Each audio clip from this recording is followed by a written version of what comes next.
have fun while we can. Wait, in love with I don't Summer. want to fight them.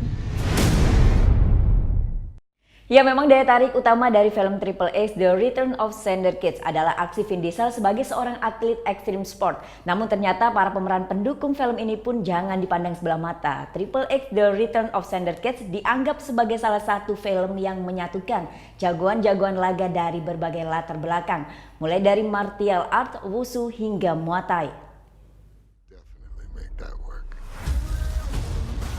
Tak hanya menjual kembalinya Vin Diesel sebagai Xander Cage, Triple X The Return of Xander Cage juga menampilkan banyak jagoan bela diri dari berbagai negara.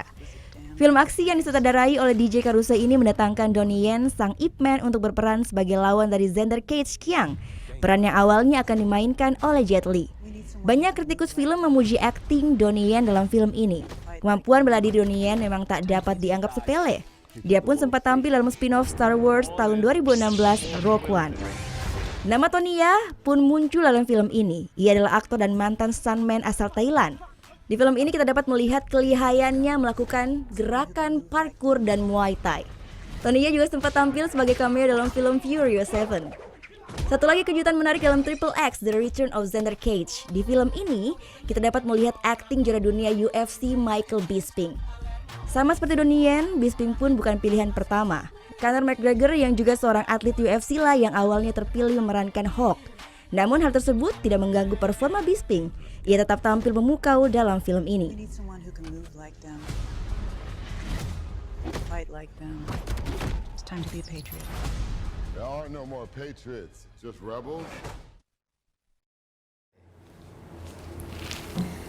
Udah selesai kan nontonnya? Nah, jadi jangan lupa buat like, komen, dan subscribe ya.